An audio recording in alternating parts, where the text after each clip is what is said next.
नमस्कार, आप लाइव बिहार देख रहे हैं। मैं हूँ राजमोहन तिवारी।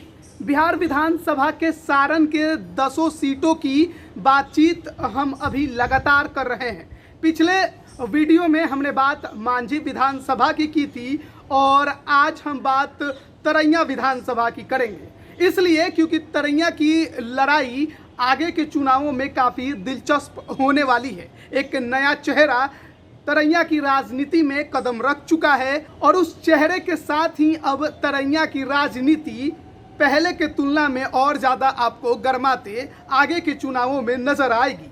तरैया विधानसभा जो कि 1967 में पहली बार अस्तित्व में आया, अब तक के 14 चुनावों में सबसे ज़्यादा चुनाव आरजेडी और बीजेपी ने जीते हैं। आरजेडी 3 बार इस सीट पर चुनाव जीतने में कामयाब हुई, तो पिछले चुनाव में बीजेपी ने भी जीतकर आरजेडी के रिकॉर्ड की बराबरी इस सीट पर कर ली। इसके अलावा कांग्रेस, जनता दल, जनता पार्टी ये दो बार चुनाव जीते हैं।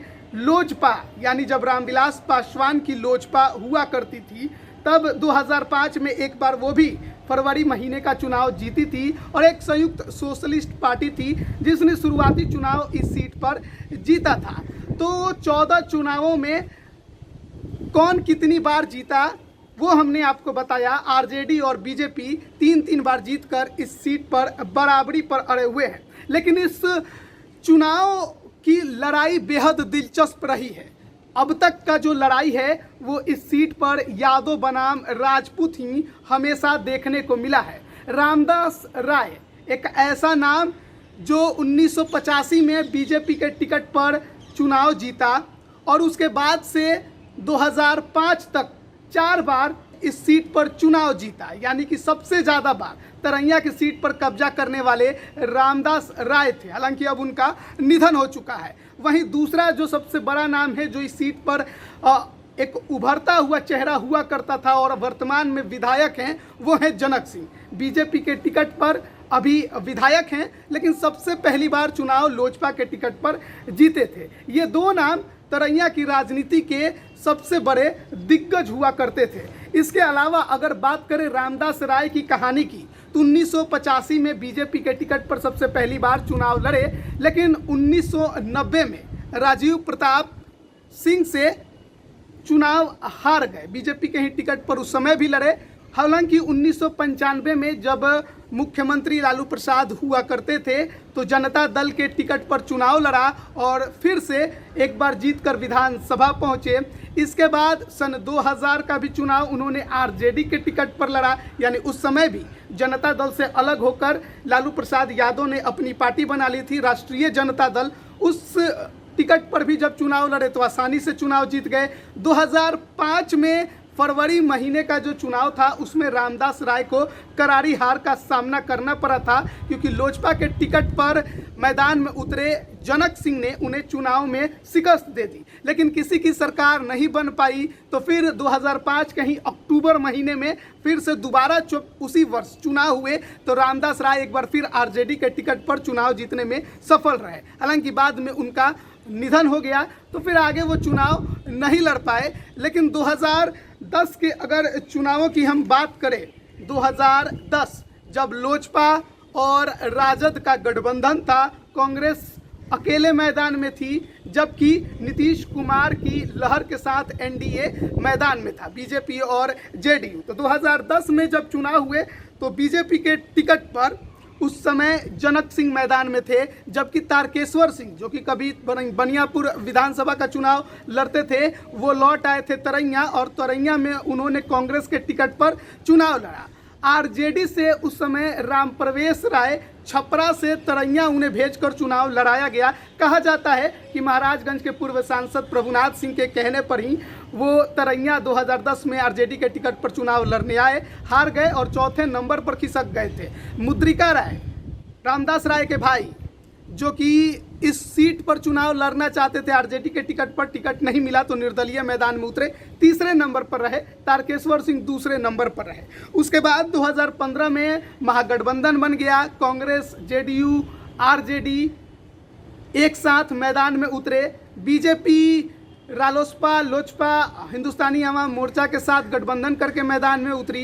बीजेपी ने एक बार फिर से जो टिकट है वो जनक सिंह को ही दिया, लेकिन महागठबंधन की ऐसी लहर 2015 में चली थी कि मुद्रिका राय लगभग 20,000 मतों से आरजेडी के टिकट पर चुनाव जीत गए। लेकिन जब 2020 का चुनाव आया, यानी पिछले चुनाव की हम बात कर रहे हैं, तो पिछला चुनाव कुछ इस कदर था कि यहाँ की लड़ाई केवल और केवल अब बीजेपी बनाम आरजेडी नहीं रह गई थी, क्योंकि 2020 के चुनाव में एक नया चेहरा जो सबसे ज़्यादा उस क्षेत्र में चर्चा का विषय बना वो थे सुधीर सिंह। पहली बार चुनावी मैदान में, यानी विधायकी के चुनावी मैदान में वो उतरे थे। पहले आरजेडी के टिकट पर उतरने का भरसक प्रयास किया, लेकिन उतर नहीं पाए, उन्हें टिकट नहीं मिला तो निर्दलीय ताल ठोक दिया। आरजेडी से जीते हुए कैंडिडेट 2015 में मुद्रिका राय 2020 में ही आरजेडी के टिकट से चुनाव लड़ना चाहते थे, लेकिन उनके प्रति जनता की नाराजगी को देखते हुए आरजेडी ने उनका टिकट काट दिया और सिपाही लाल महतो को वहां से उम्मीदवार बनाया, एक नया नाम जिसे शायद क्षेत्र के लोग जानते ही नहीं थे। लेकिन जनक सिंह बीजेपी के टिकट पर एक बार फिर मैदान में उतर गए, लेकिन इस बार की लड़ाई केवल इन्हीं लोगों के बीच में नहीं थी। इसके अलावा भी कई निर्दलीय नाम इस सीट पर चुनाव लड़ रहे थे और चुनाव लड़ने में निर्दलीयों का कुछ असर तरैया में ऐसा था कि कुल 18 उम्मीदवार जो मैदान में उतरे थे उसमें 10 निर्दलीय मैदान में उतरे थे और ऊपर से 2 पहले जो जीते और दूसरे जो हारे वही पार्टी वाले सिंबल ऊपर रहे और उसके बाद केवल नीचे निर्दलीय ही आपको नजर आएंगे। मुद्रिका राय का टिकट कट गया तो वो कहाँ मानने वाले थे, वो भी मैदान में उतर गए निर्दलीय। और 2020 का परिणाम कुछ इस कदर रहा कि सुधीर सिंह के मैदान में उतरने से यहाँ की लड़ाई बेहद दिलचस्प हो गई थी, लेकिन आरजेडी के लिए समस्या केवल सुधीर सिंह नहीं थे। देखिए, सुधीर सिंह के चाचा केदार सिंह बनियापुर से 2020 में आरजेडी के टिकट पर चुनाव लड़ रहे थे, उनका पूरा परिवार आरजेडी में, लेकिन इसके बावजूद बागी बनकर सुधीर सिंह मैदान में तो उतर गए।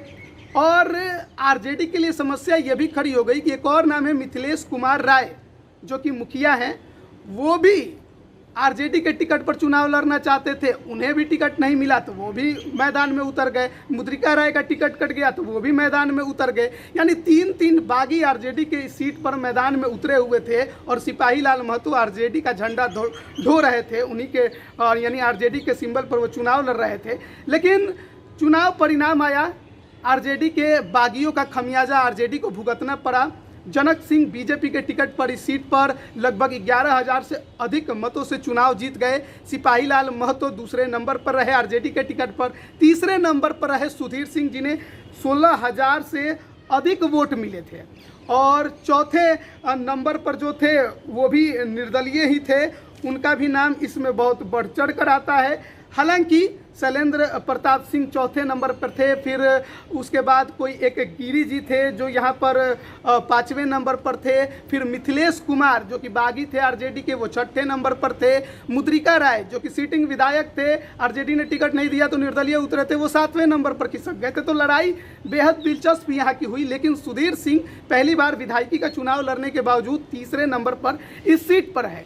ये सीट यानी तरैया विधानसभा की सीट यादव और राजपूत बहुल सीट मानी जाती है। इस सीट पर लगभग 40% वोट यादव और राजपूतों का है। ऐसे में लड़ाई सीधे सीधे यादव बनाम राजपूत इस सीट पर हुई है। आरजेडी को इस सीट पर जीत तभी मिली है जब कोई यादव को उसने टिकट दिया है, चाहे रामदास राय को पहले टिकट दिया या फिर बाद में उनके भाई मुद्रिका प्रसाद राय को, तभी उसे जीत मिली है। आगे जब 2025 में विधानसभा का चुनाव होगा या जब भी अगला विधानसभा का चुनाव होगा तो तरैया विधानसभा की सीट आपको सबसे हॉट सीट के तौर पर देखने को मिलेगी। क्यों?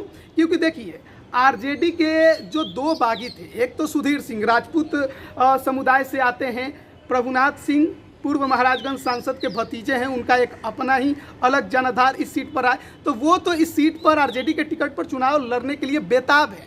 लेकिन वहीं मिथिलेश कुमार जो कि 2020 के चुनाव में निर्दलीय यहाँ से चुनाव लड़ गए, जिस वजह से पार्टी ने उन्हें निष्कासित कर दिया था, अब पार्टी ने उन्हें वापस आरजेडी में बुला लिया है। यानी यादव और राजपूत की टकराहट इस सीट पर आरजेडी के टिकट को पाने के लिए आपको देखने को मिल सकती है। लेकिन आरजेडी का जो रिकॉर्ड है, यादव को जब टिकट दिया है तभी वो यहाँ से चुनाव जीता है, नहीं तो मुश्किलें आरजेडी के लिए इस सीट पर खड़ी हो जाती हैं। आगे क्या होगा कहना मुश्किल है कि आरजेडी यादव और राजपूत में किसे टिकट देगी। लेकिन यहाँ पर अगर बात करें जनक सिंह की भी, तो जनक सिंह के लिए भी आगे समस्याएं बहुत ज़्यादा खड़ी होने वाली हैं, क्योंकि एक तो जनक सिंह चुनाव जीते लेकिन जनता में अपनी पैठ नहीं बना पाते हैं। जनता जब इनसे बात करने की कोशिश करती है समस्याओं को लेकर तो ये बात नहीं करते हैं, लोगों से जल्दी मिलते जुलते नहीं। ऐसे में जनता के मन में इनको लेकर थोड़ी बहुत ज़्यादा नाराज़गियाँ अब बढ़ते जा रही हैं।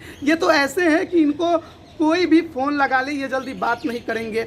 इनके पास जनता इनके आवाज़ पर जाके बैठ जाए, घंटों भर पहले इंतज़ार कराएंगे, बाद में मिलेंगे नहीं। तो इनको लेकर जनता के अंदर बहुत ही ज़्यादा नाराज़गी है, काम को भी ज़्यादा सीरियस नहीं लेते हैं। तो जनक सिंह के लिए समस्याएं गहरी हैं, लेकिन बीजेपी के लिए भी समस्या ये गहरी है कि जनक सिंह को छोड़कर वो तरैया में किसको टिकट देगी, कौन उसे इस सीट पर जिता सकता है, बड़ा सवाल है। वो भी राजपूत समुदाय से आते हैं, तो लड़ाई सीट पर राजपूत बनाम यादव की हमेशा से रही है। बीजेपी आगे जनक सिंह को उम्मीदवार बनाएगी, वो उसकी मजबूरी होगी, या फिर कोई और नया चेहरा देखने को मिलेगा, ये वक्त की बात है। लेकिन साथ ही साथ आरजेडी को लेकर इस सीट पर एक चीज़ तो कंफर्म है कि 2020 में जो चेहरा देखने को मिला, उम्मीद नहीं है कि 2025 में या जब भी विधानसभा के चुनाव हो तो इस सीट पर आरजेडी की तरफ से आपको वही चेहरा देखने को मिलेगा।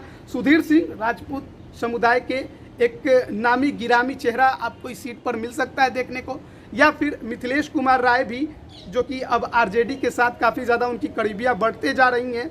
इस बार भी मुखिया का चुनाव जीत गए तो शायद यादव का होने का उन्हें फ़ायदा मिले, या फिर कोई और नया नाम भी देखने को मिल सकता है। लेकिन तरैया की सीट का जो चुनाव होगा अगला, वो बेहद दिलचस्प होगा और सबसे ज़्यादा चर्चित सीटों में से एक आगे के चुनावों में तरैया विधानसभा की सीट आपको देखने को मिलेगी। अब बने रहिए लाइव बिहार के साथ। सारण जिले के जो अन्य 8 विधानसभा सीटें हैं उस पर भी चर्चा हम बहुत जल्द आप करने वाले हैं। आपका बहुत बहुत धन्यवाद। लाइव बिहार यूट्यूब पर सब्सक्राइब और फेसबुक पर लाइक जरूर करें।